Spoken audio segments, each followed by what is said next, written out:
Halo, jumpa lagi di channel Naratif Jurnalisme yang konsen mengupdate informasi pendalaman peristiwa untuk memperkaya pemahaman pencinta Policenter News.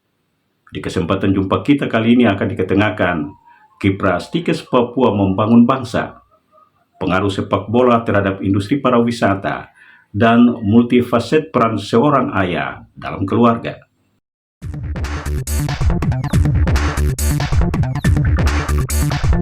Hadirnya Stikes Papua Sorong telah ikut mewarnai sejarah perjalanan provinsi termuda Indonesia, Papua Barat Daya, dengan amalannya mencetak sumber daya manusia pendidikan kesehatan profesional. Tidak hanya jumlah wisudawan yang berhasil ditelurkan, penyerapan alumni bekerja di Jepang dan Jerman menunjukkan kalau perguruan tinggi swasta ini patut diacungi jempol, karena sudah menunjukkan kiprahnya sebagai penyelamat tuntutan rata-rata lama sekolah dan harapan lama sekolah di provinsi termuda Indonesia, Papua Barat Daya. Kiprah Stikes Papua mencetak sumber daya manusia kesehatan profesional disampaikan Ketua Stikes Dr. Martin Sagrim SKM MK saat menyudisium 121 sarjana kesehatan masyarakat, sarjana keperawatan, sarjana farmasi, profesi nurse, dan D3 teknologi laboratorium medis hari Jumat di Auditorium Stikes Jalan Kanal Victory kilometer 10 Pantai. Sebagai pencetak sarjana kesehatan berbagai disiplin ilmu, Stikes Papua yang dalam rilis klasterisasi perguruan tinggi untuk peta jalan riset rencana strategis kebijakan Kemendikti-Saintek masuk kelas madya karena telah membuka link serapan alumni di Jepang dan Jerman, menjadi gambaran kalau kualitas Stikes sudah diakui. Dalam penetapan klasterisasi perguruan tinggi di Republik Indonesia, sebanyak 1.149 perguruan tinggi. Di luar dari pendidikan asli, Stikes Papua mendapatkan 335 perguruan tinggi yang memiliki klaster terbaik dan peringkat madya. Kesarjanaan yang itu harus dikatakan bahwa itu adalah perjuangan panjang yang berat dan melibatkan banyak orang, semua itu. Yang kedua, mindset, pola pikir yang harus diubah. Teman-teman yang sebanyak 52 orang sarjana perawatan, ingat, dan nanti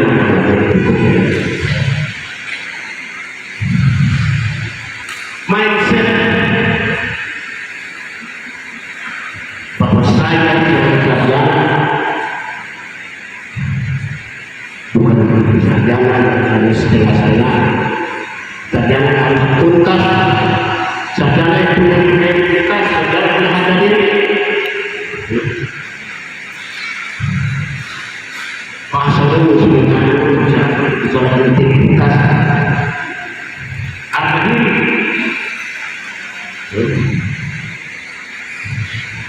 Yang ketiga, tentang attitude, sikap, kesadaran di mana saudara saya seorang sarjana jadi potensi yang ada, pola pikir saya sudah jauh dan sikap saya pada saya sendiri. Dan terakhir, karakter.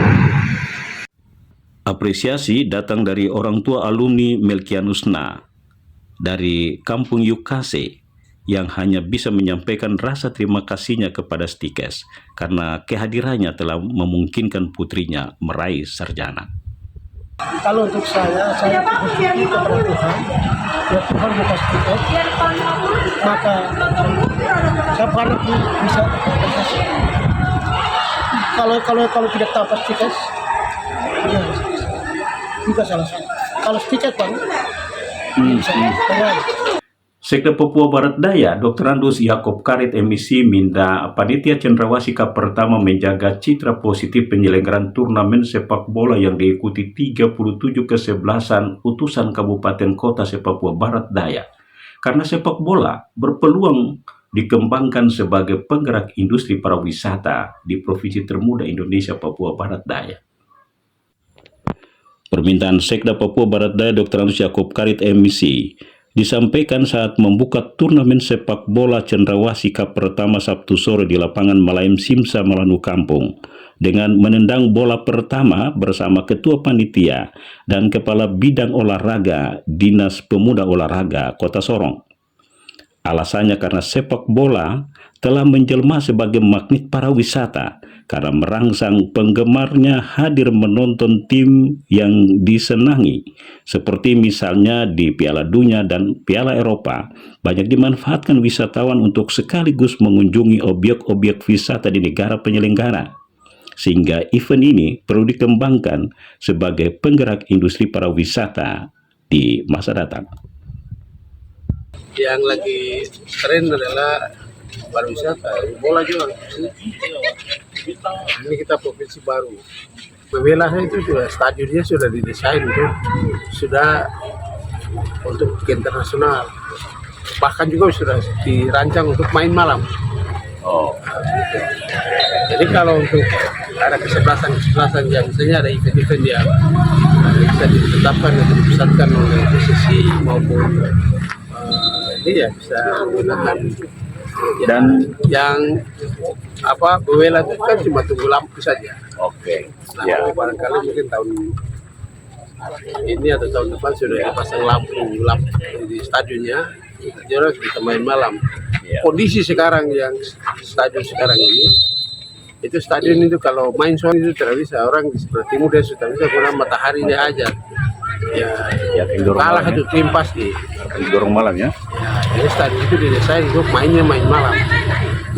Ketua Panitia Cendrawasih pertama Orgenes Anto melaporkan tujuan penyelenggaraan turnamen sebagai ajang pencarian bakat untuk dipersiapkan di berbagai event, sehingga berharap pemilik-pemilik lapangan sepak bola di luar Stadion Bawela laporkan perencanaan pengembangan lapangan untuk bisa distandarkan kualitasnya demi mendukung pembinaan sepak bola. Kami kenapa harus lakukan di Malam Simsa dengan tujuan tadi kami giring Pak Sekda hadir, dari pemerintah kota hadir dengan tujuan mereka bantu untuk ada perencanaan di masing-masing lapangan lokal ini, sehingga nanti saya kebetulan ada di PU Provinsi, kami akan dorong ke kementerian karena kemarin kami coba mendorong ada beberapa lapangan lokal ini kami mau dorong ke pusat, tidak bisa karena belum ada punya perencanaan. Cuma satu saja, itu lapangan dom. Itu yang diproses karena punya desainnya lengkap. Ya kita berharap kalau lapangan ini sudah statusnya atau standarnya baik, ya ada pembinaan sepak bola di usia dini sampai dengan ini di tingkat kompleks itu jalan normal. Animo masyarakat mengikuti turnamen ini begitu besar sehingga panitia harus menyiapkan lapangan Malayam Simsa Malanu dan lapangan Korem sebagai tempat penyelenggaraan selama sebulan penuh. Pada pertandingan pembuka mempertemukan Puma FC Sorsel melawan PS Maladum bermain imbang 2-2. Begitu juga Fatagomi FC melawan Forester FC di pertandingan kedua juga berakhir imbang 1-1. Dosen Kesehatan Masyarakat Stikes Papua Sorong Muhammad Faisal Arianto mengingatkan sesama ayah menjadikan peringatan Hari Ayah 12 November sebagai momen mewujudkan peran sebagai pendidik dan pembimbing nilai-nilai kehidupan dan moral serta agama bagi seluruh anggota keluarga. Ajakan ini disampaikan menanggapi tema Hari Ayah 2025, memupuk ketahanan dan membentuk masa depan. Tema yang disyaratkan sebagai pengingat akan peran ayah sebagai figur pelindung, penguat, dan teladan dalam keluarga perlu ditunjukkan dengan mewujudkan tanggung jawab sebagai tulang punggung, bukan tulang rusuk keluarga. Hari ini kita mendapati fakta bahwa ada 15,9 juta anak-anak di Indonesia yang hidup dan besar tanpa pendampingan ayah, di mana diantaranya 4 juta. 4 juta itu ada mereka tidak memiliki sosok ayah atau ditinggal tidak memiliki ayah, menjadi anak yatim. Dan sisanya mereka adalah anak-anak yang memiliki ayah tetapi tidak mendapatkan peran-peran pengasuhan dari seorang ayah.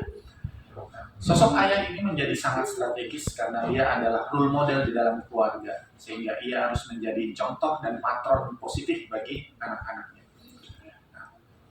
Banyak sekali ayah-ayah yang kemudian dengan kesibukan dan menjadi dalih dia untuk tidak memberikan pengasuhan kepada anak-anaknya karena sibuk kerja, bahkan pekerjaannya bisa sampai 8-12 jam dalam satu hari, membuat mereka kelelahan di luar dan tidak memiliki waktu yang cukup untuk anak.